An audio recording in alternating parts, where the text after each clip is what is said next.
We know that matter exists in one of three states. Solid, liquid, gas. Can't think of anything more fun than this. But the state of matter is determined by the position or location of its particles, which are its molecules and atoms. In a solid, the molecules are very close together. Because there is very little space between molecules, they can't be squeezed much closer together. This gives the solid a definite shape. In fact, they are packed together so tightly that each molecule stays in the same place and just vibrates. Particles in solids are arranged in a particular order or pattern. A solid has a definite shape and a definite volume. In this case, definite means that it stays the same. They have the same volume no matter what container they are placed in. Solids can expand or spread out, get bigger a bit when heated, and contract or move closer together, get smaller in a sense when they're cooled.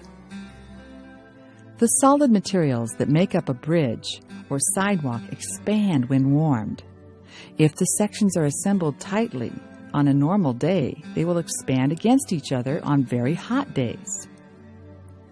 I'm sure you've seen how this expansion can cause cracks to form, like in sidewalks.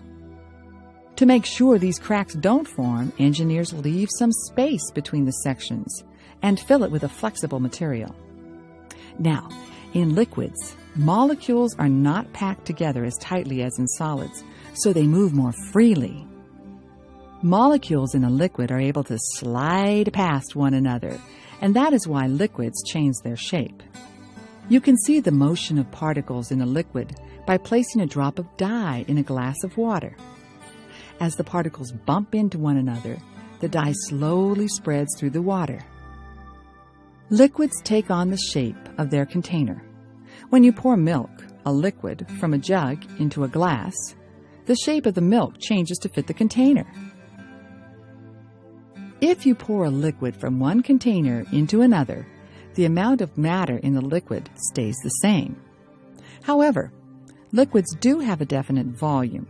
For instance, a cup of milk is a cup of milk, whether it's in a measuring cup or spilled on the floor making a mess.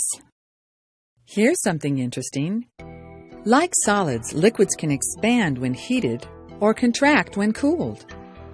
Thermometers have liquid mercury or colored alcohol in a bulb connected to a very thin tube.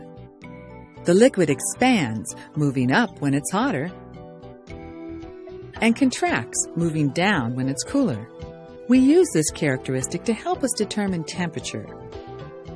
The position of the liquid in the tube shows the temperature of the substance the thermometer is in. And finally, gas. The molecules in a gas are packed together the least. Because the molecules in gases have more freedom to move around in solids or liquids, these particles move the fastest. Like molecules in liquids, the molecules in gases are not arranged in any pattern.